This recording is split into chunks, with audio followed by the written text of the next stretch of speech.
मेरे माता पिता का शहर के पुराने इलाके में एक घर था। जब मैं स्टूडेंट था तो मैं वहां चला गया और शहर में अकेला रहने लगा। कॉलेज भी पास ही था। मैं वहां पैदल जाता था। उन्हें ये संपत्ति मेरे दादाजी से विरासत में मिली थी, जो अपना पूरा जीवन वहीं रहे थे। पुराना घर तोड़कर एक नया ईंटों का घर बनवाया गया। मैं वहीं बस गया। उस गर्मी में बहुत गर्मी थी और रात में मैं अक्सर रास्ते की खिड़कियां पूरी तरह खुली रखकर सोता था। मैं लगभग कभी दरवाजा बंद नहीं करता था। और ऐसी ही एक रात, हमेशा की तरह, मैं खिड़की के पास लेट गया। आधी रात को एक डरावनी औरत की हंसी ने मेरी नींद तोड़ दी।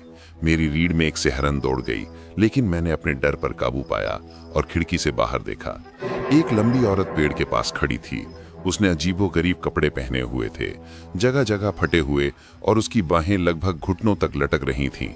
उसके बाल उसके चेहरे पर बिखरे हुए थे, लेकिन मैं किसी तरह उन्हें झाड़ने में कामयाब रहा।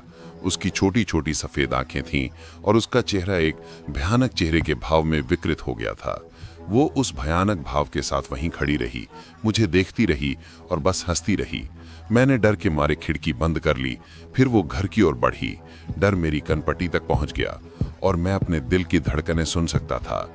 और तभी मुझे एहसास हुआ कि दरवाजा तो बंद ही नहीं था। मैं बिस्तर से कूद पड़ा और कमरे से दालान की ओर भागा।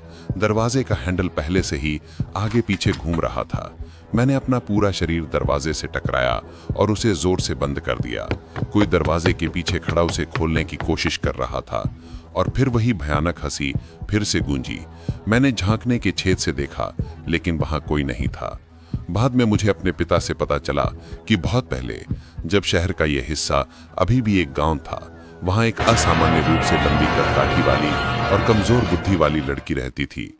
उस समय ऐसे लोगों को राक्षसों की संतान, मंदबुद्धि माना जाता था और कोई भी उनसे बातचीत नहीं करता था। इसलिए ये महिला लगभग 60 साल की उम्र तक बिल्कुल अकेली रही, जब तक कि वो पागल नहीं हो गई।